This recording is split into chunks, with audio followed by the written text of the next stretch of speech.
Bienvenue à tous dans cette 5e vidéo de ma traversée d'Europe avec vous.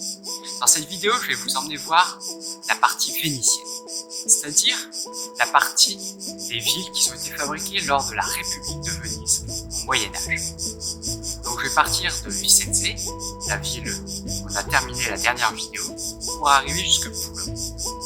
Dans cette vidéo, je vais vous montrer enfin la mer, et je vais traverser la fin d'Italie, un petit bout de la Slovénie, et le début de la Croatie dans l'Istrie. Allez, c'est parti et bonne vidéo. Je quitte donc Vicenza sur des petits chemins de terre que j'apprécie énormément de rouler car il n'y a pas de circulation, je suis seul avec la nature et c'est très agréable. J'arrive ainsi dans la ville de Padoue.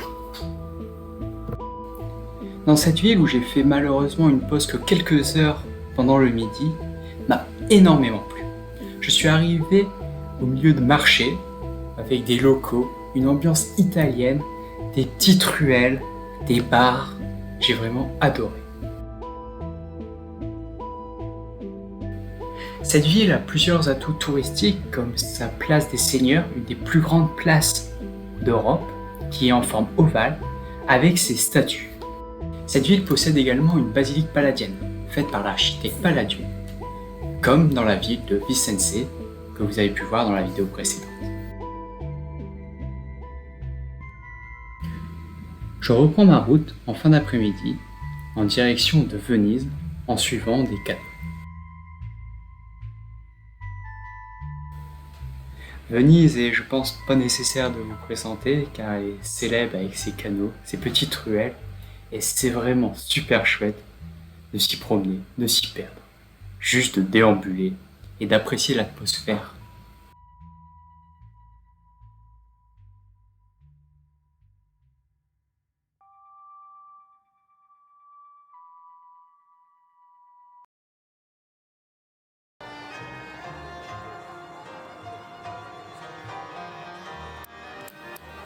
La place Saint-Marc, elle est immense, toute blanche et a un côté très chic, avec ses musiciens à côté des bars qui donnent une ambiance également très romantique.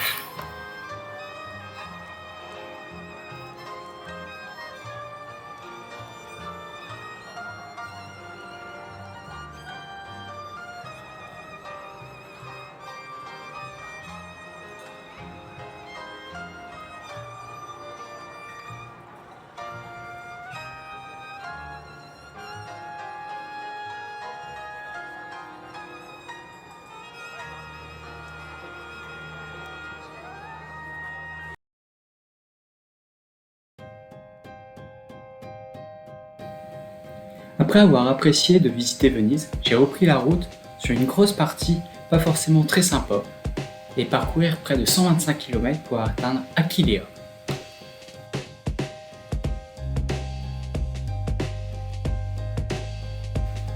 Cette ville est très célèbre et classée à l'UNESCO pour ses vestiges romains, car cette ville a été très importante à l'époque et était une plaque tournante du commerce dans la Méditerranée à l'époque romaine.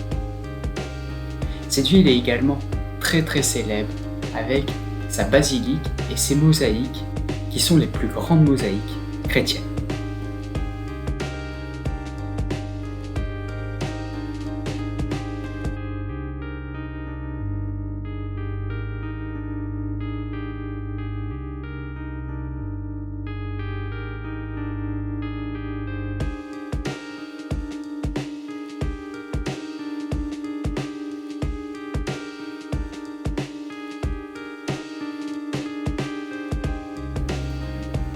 Après cette visite, je reprends la route et je suis très excité parce que je vais enfin pouvoir voir la mer après près de 4 semaines de route.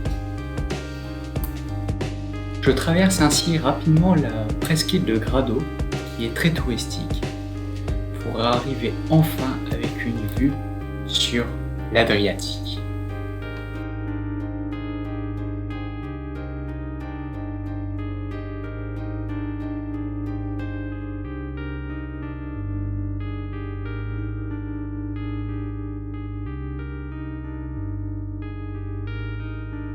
Je poursuis en longeant cette côte, mais avant d'arriver à Trieste, ça grimpe assez dur, mais je sais que je vais être accueilli merveilleusement bien par Lulia et Stéphane.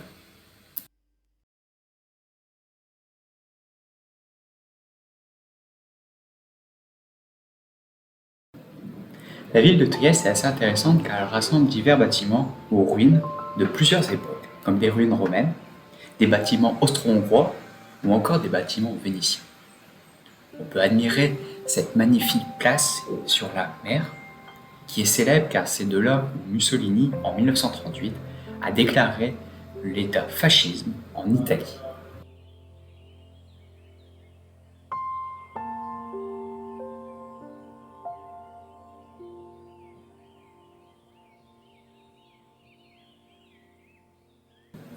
La vue est malheureusement gâchée par les immenses paquebots qui sont installés sur le port juste en face de la place.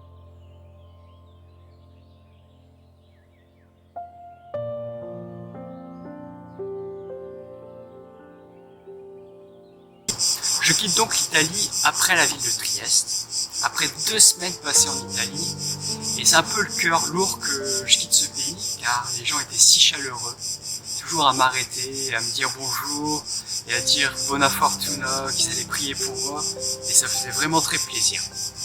Mais je sais que maintenant je vais rentrer dans un nouveau pays, et je suis tout aussi excité, et ce nouveau pays, c'est la Slovénie. Allez, c'est parti. Après avoir passé un bon séjour et être super bien accueilli dans la ville de Trieste, c'est un peu le cœur lourd que je quitte l'Italie pour entrer en Slovénie. Je découvre ainsi, pour commencer, la jolie ville de Koper.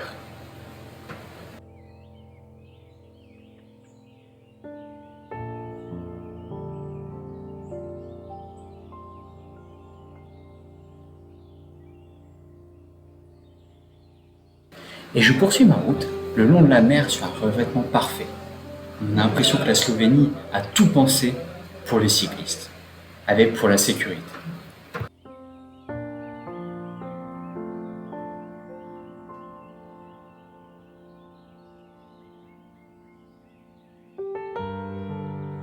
Je me régale sur ces petites routes réservées aux vélos pour atteindre la jolie ville de Piran.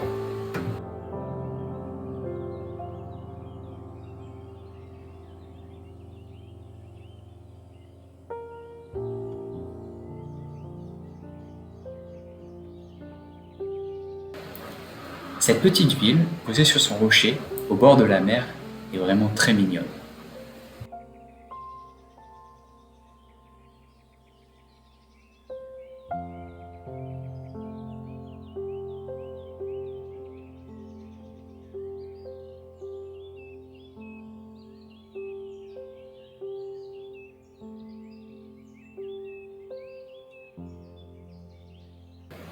J'assiste ainsi à mon premier coucher de soleil sur la mer et j'en suis vraiment très heureux, car vous allez voir, je suis vraiment un grand fan des couchers de soleil.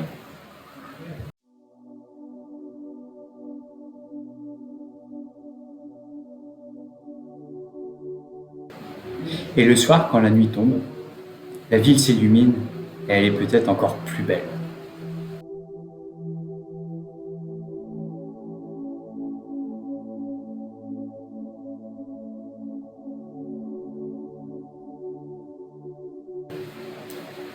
Je poursuis ma route le lendemain, toujours sur ces routes impeccables, le long de la mer.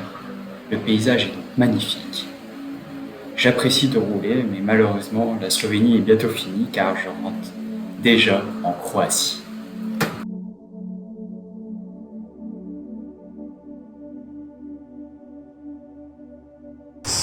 Mon passage en Slovénie a duré qu'une seule petite journée, mais j'ai vraiment apprécié de rouler sur ces pistes cyclables parfaites. On a l'impression que la Slovénie a réfléchi aux cyclistes et c'est vraiment agréable. Allez, maintenant je rentre dans la Croatie. Allez, c'est parti. En Croatie, c'est une autre histoire pour le vélo. Je commence sur des chemins de terre très caillouteux, très difficiles avec mes bagages.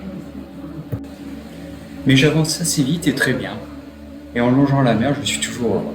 Et j'arrive ainsi dans la petite ville de Borek.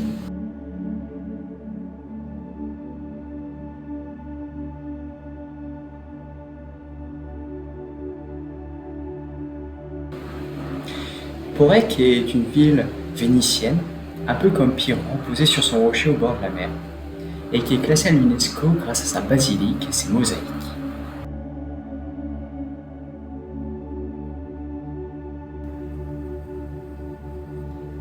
Après une journée de pause à la plage, je reprends la route toujours le long de la côte, direction la jolie ville de Rovinj. Le chemin est de plus en plus montagneux et j'ai de plus en plus de dénivellation, mais j'arrive à monter petit à petit et lentement.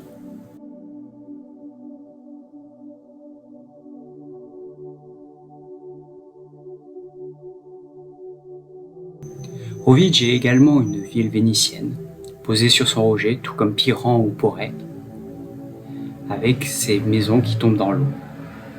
On se croirait dans une petite Venise.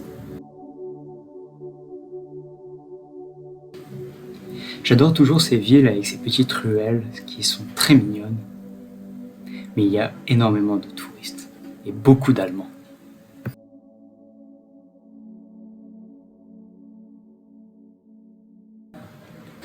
Je continue ma route toujours le long de la côte, avec des chemins de terre au milieu de forêts. C'est assez agréable pour arriver jusqu'à la ville de Pula.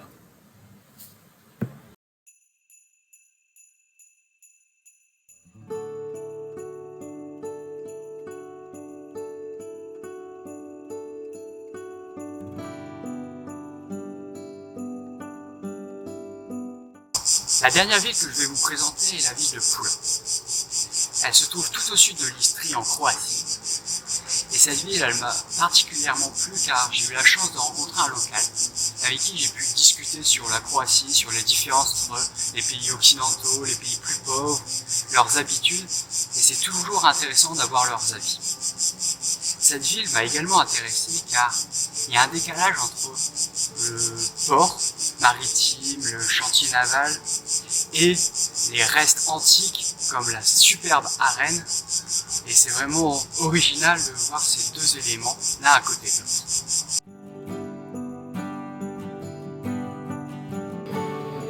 Au premier abord, cette ville n'est pas très sexy avec ses chantiers navaux, ce port maritime, ce port de pêche qui est juste face à la ville. Mais ensuite, quand on tombe face aux vestiges romains, on comprend tout de suite l'intérêt touristique de cette ville. Cette ville est vraiment très belle. Surtout avec cette arène qui est encore très bien conservée, qui a été construite à la même période que le Colisée de Rome. Et en déambulant dans cette ville, vidée de ses touristes, on peut tomber sur différents vestiges romains comme des temples ou des portes.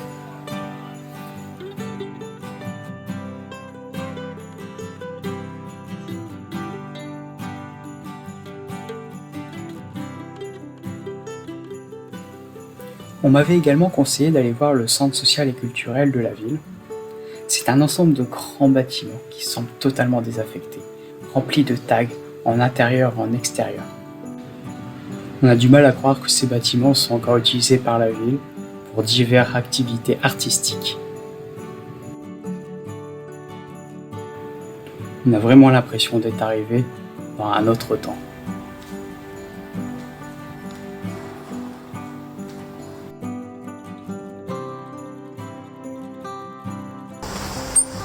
Merci d'avoir regardé cette vidéo.